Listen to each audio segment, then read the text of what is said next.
மிரல போது ஸ்டேட்டு எங்க விசில் சத்தம் கேட்டு நல்லவங்க வாழ நீ விசில் கடி ஓட்ட. இந்த திமுகவையும் நம்பாதீங்க, இந்த பாஜகவையும் நம்பாதீங்க. உங்களுக்கு இந்த வேலை வாய்ப்பை பறிச்ச இந்த ஸ்டாலின் சார் சர்க்காரை என்ன பண்ணலாம்? தூக்கி வீசி எறிவோமா? இந்த 4 முனை போட்டி 40 முனை போட்டின்னு எத்தனை முனை போட்டின்னு வந்தாலும் இங்க 2 முனை போட்டி மட்டும்தான். ஏப்ரல் 23ஆம் தேதி சும்மா காலங்காத்தால பக்காவா ரெடி ஆயிட்டு ஓட்டர் ஐடி கார்டை கையில எடுத்துக்கிட்டு முதல்ல பூத்துல போய் நின்னு அந்த விசில் சின்னத்துக்கு நேரா இருக்கிற அந்த பட்டனை ஒரு அழுத்துங்க.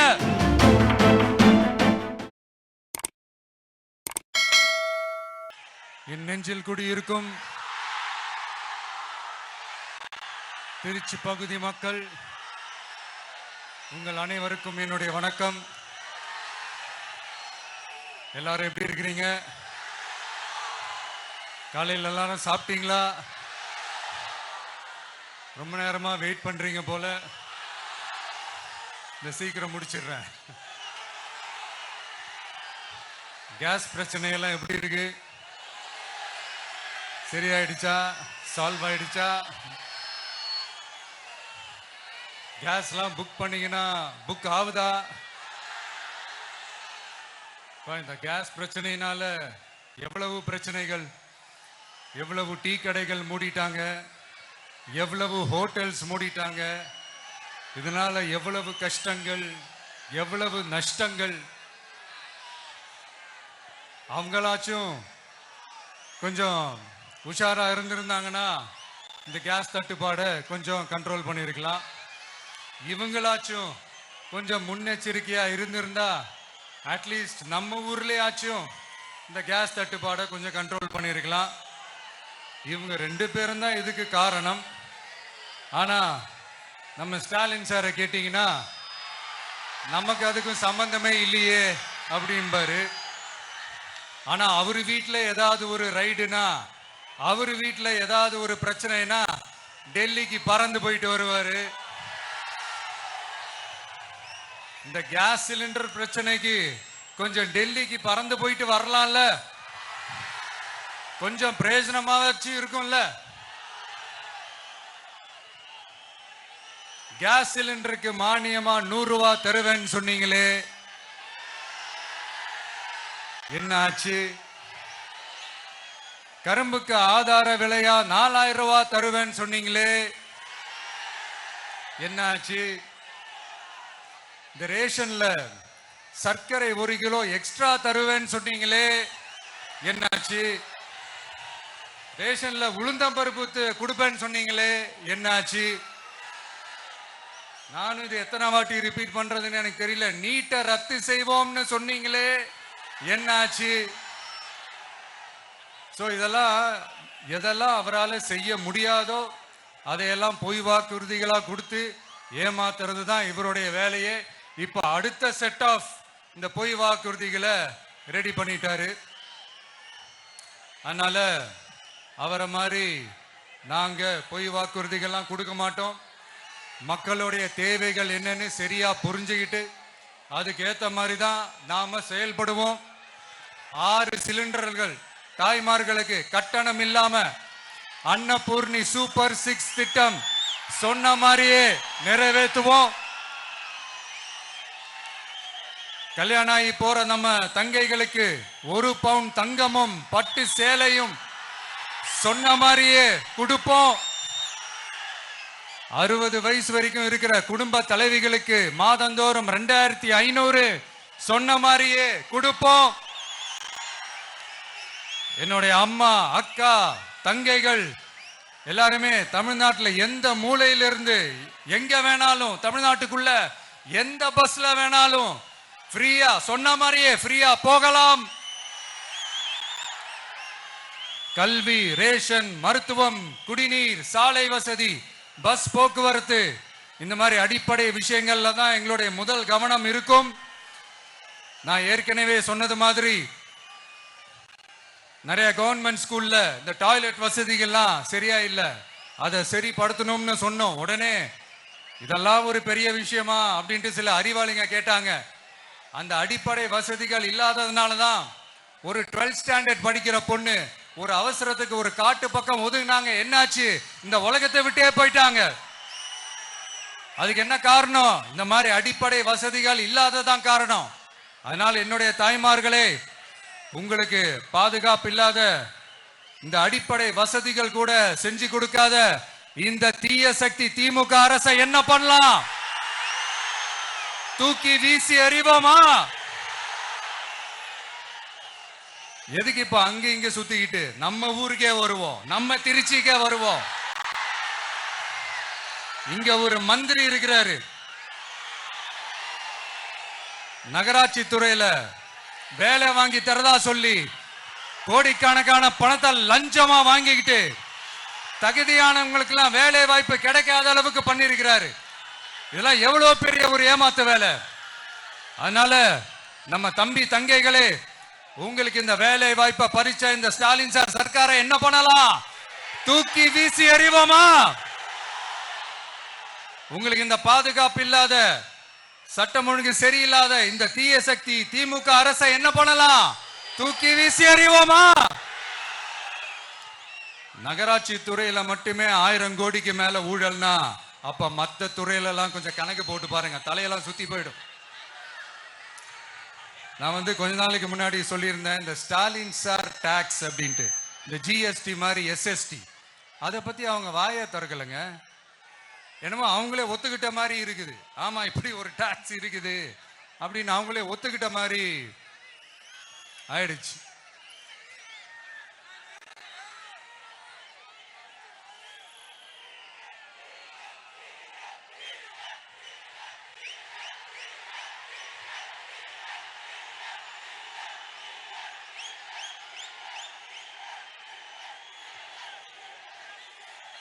இந்த கல்லூரி பேராசிரியர்கள், கல்லூரி உதவி பேராசிரியர்களுக்கு அந்த போஸ்டிங்க்கு 2000 பேருக்கு மேல அந்த வேலை கொடுப்போம்னு சொன்னாங்க. கடைசியில் எத்தனை பேருக்கு கொடுத்தாங்க தெரியுமா? வெறும் 5 பேருக்கு. 2000 எங்க, 5 எங்க? அதனால இதெல்லாம் வெறும் அறிவிப்புகள் மட்டும்தான். இந்த மாதிரி லட்சக்கணக்கான காலி பணியிடங்களை நிரப்புவோம்னு சொன்னாங்க, அதுவும் என்ன ஆச்சுன்னு தெரியல. இதெல்லாம் வெறும் அறிவிப்புகள் மட்டும்தான். இதனால ஒரு யூஸுமே கிடையாது. யூஸ்லெஸ் கவர்மெண்ட் இது. அது மாதிரி 100% ஒரு நியாயமான ஒரு ஆட்சியை நாம கொடுப்போம்ங்க. 100% நீங்க இந்த விஜய நம்பலாமுங்க. நீங்க நம்புறீங்கன்னு எனக்கு தெரியும். அதனாலதான் என்னுடைய சொந்த பந்தங்களாகிய உங்ககிட்ட எனக்கு அந்த உரிமை இருக்கு. எனக்கு ஒரு வாய்ப்பு கொடுங்க, எனக்கு ஒரு சான்ஸ் கொடுங்கன்னு உங்ககிட்ட கேட்காம வேற யாருக்கிட்ட நான் கேட்பேன்? அதனால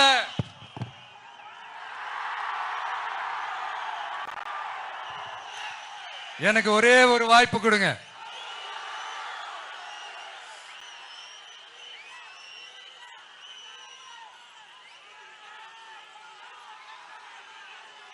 இருந்தாலும் ரொம்ப முக்கியமா ஒன்ன நீங்க ஆழமா மனசுல வச்சுக்கணும். இந்த எலெக்ஷன்ல திமுக ஏலத்தில் எடுத்திருக்கிற கல்லாப்பெட்டி கூட்டணியோட சேர்ந்து, அப்புறம் நாம ஏற்கனவே சொன்னோமே அந்த மற்றும் பலர் கூட்டணின்னு ஒண்ணு இருக்குல்ல, அவங்களோடும் கள்ள கூட்டணி போட்டுக்கிட்டு எல்லாரும் முன்னா சேர்ந்துகிட்டு நம்மள உங்க விஜய எப்படியெல்லாம் எதிர்க்கிறாங்கன்னு நான் சொல்லிதான் உங்களுக்கு தெரியணும்னு அவசியம் இல்லை. இந்த கரூர் நிகழ்ச்சி சூழ்ச்சின்னு பலர் சொல்றது மாதிரி நம்ம கடைசி படமான ஜனநாயகன், அதான் நம்ம மனசுக்கு நெருக்கமான உங்க எல்லாரோடும் நமக்கு இருக்கிற பூர்வ ஜென்ம பந்தத்தை இன்னமும் எங்க இறுக்கமா மாத்திடுமோன்னு, எங்க அது இந்த தேர்தலில் நமக்கு மிகப்பெரிய ஆயுதமா மாறிடுமோன்னு ஒரு கூட்டு சூழ்ச்சி, அதோட இன்னும் பல பல சூழ்ச்சிகள். அதனால உங்க மகன், உங்க அண்ணன், உங்க தம்பி, உங்க விஜய் கேட்கிறேன், உங்களுக்காக நீதி கேட்க வந்த எனக்கும் சேர்த்துதான் நீதி வேண்டும். அவங்க கொள்ளையடிக்க இதுவரைக்கும் எப்படி உங்களை ஏமாத்திட்டு இருக்காங்க தெரியுமா? இந்த காங்கிரஸ்ல இருக்கிற சிலரை கையில பணப்பையில போட்டுக்கிட்டு சிறுபான்மை மக்களை ஏமாத்த ஒரு நேரடி பாதி கதர் கூட்டணி, அப்புறம் இந்த மற்றும் பலர் கூட்டணின்னு ஒண்ணு இருக்குல்ல, அதோட டெல்லி ஓனரோட ஒரு கொல்லைப்புற கள்ள கூட்டணி, அதாவது பாதி காவி கூட்டணி. கொள்கை கொள்கைன்னு ஏமாத்துறாங்க. அதனால இந்த திமுகவையும் நம்பாதீங்க, இந்த பாஜகவையும் நம்பாதீங்க. ரெண்டு பேரும் வேற வேற கூட்டணி எல்லாம் கிடையாது, ஒரே கூட்டணி தான். ரெண்டு பேரையும் நம்பாதீங்க. இதுல எந்த டவுட்டும் உங்களுக்கு வேணாம். நீங்க திமுகவுக்கு ஓட்டு போட்டாலும் சரி, அந்த மற்றும் பலருக்கு நீங்க ஓட்டு போட்டாலும் சரி, நீங்க யாருக்கு ஓட்டு போடுறதுக்கு சமம்னு நீங்களே புரிஞ்சுக்கங்க. அதனால இந்த வரப்போற தேர்தலில் டிவிகேக்கு உங்க சப்போர்ட்டை கொடுங்க. இன்னும் பல வருஷத்துக்கு தமிழ்நாடு சூப்பரா இருக்கும். அப்புறம் நான் ஒரு விஷயத்தை திருப்பி ரிப்பீட் பண்றேன்னு சொல்லி யாரும் தவறா எடுத்துக்க வேணாம். ஏன்னா அது என்னுடைய கடமை. ஒவ்வொரு ஊருக்கும் போய் அதை நான் ரிப்பீட் சொல்லியே ஆகணும். ஏப்ரல் 23ஆம் தேதி சும்மா காலங்காத்தால பக்காவா ரெடி ஆயிட்டு ஓட்டர் ஐடி கார்டை கையில எடுத்துக்கிட்டு முதல்ல பூத்துல போய் நின்னு அந்த விசில் சின்னத்துக்கு நேரா இருக்கிற அந்த பட்டனை ஒரு அழுத்துங்க. உங்க வீட்டுல இருக்கிற ஒவ்வொருத்தரையும் அழைச்சிட்டு போங்க. சப்போஸ் வெளியூர்ல இருந்து இங்க திருச்சியில இருக்கீங்கன்னா, என்னடா ஊருக்கு போய் ஓட்டு போடணுமேன்ட்டு அசால்ட்டா விட்டுறாதீங்க. இப்பவே அட்வான்ஸ் அவங்களோட டிக்கெட்டை புக் பண்ணுங்க. இது ஒரு தலைமுறைக்கான ஒரு தேர்தல், உங்களுக்கான தேர்தல். எவ்வளவு பெரிய வசதியான வாழ்க்கையா இருந்தாலும் எல்லாத்தையும் உதறி தள்ளிட்டு உங்களுக்காக மட்டுமே வந்திருக்கிறேன். உங்களுக்காக நன்றி கடன் செலுத்துறதுக்காக மட்டுமே வந்திருக்கிறேன். அத்தனை வழிகளையும் தாங்கிக்கிட்டு உங்களுக்காக மட்டுமே வந்திருக்கிறேன். ஒரு நாளும் பொய் சொல்லி உங்களை நான் ஏமாத்த மாட்டேன். இந்த 4 முனை போட்டி 40 முனை போட்டின்னு எத்தனை முனை போட்டின்னு வந்தாலும் இங்க 2 முனை போட்டி மட்டும்தான். ஒன்னு டிவிகே, இன்னொன்னு டிஎம்கே. மக்கள் விரோத ஆட்சி நடத்துற ஸ்டாலின் சார் வேணுமா, மக்களை நேசிக்கிற விஜய் வேணுமா? அவ்வளவுதான் இந்த தேர்தலே. அதனால உங்க விஜய்க்கு, உங்க அண்ணனுக்கு, உங்க தம்பிக்கு, உங்க பிள்ளைக்கு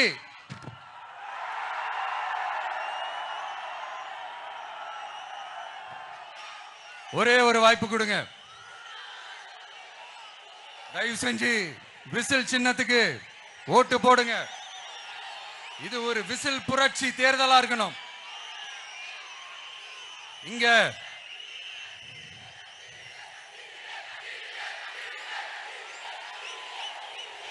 தேங்க்யூ. இங்க திருச்சி இந்த எல்லா தொகுதியிலும் நம்மளுடைய நண்பர்களை, நம்மளுடைய தோழர்களை வேட்பாளர்களா அன்னைக்கு அறிவிச்சேன், நான் நிப்பாட்டி இருக்கேன்.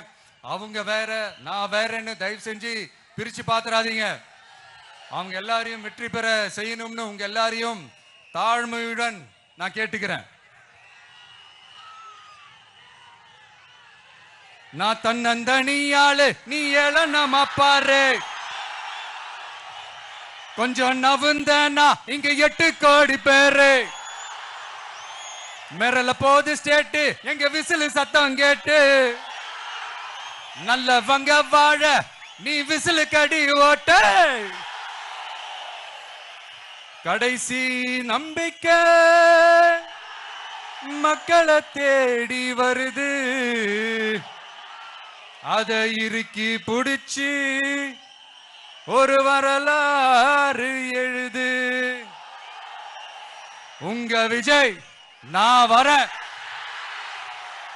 விசில் அடிக்க ரெடியா?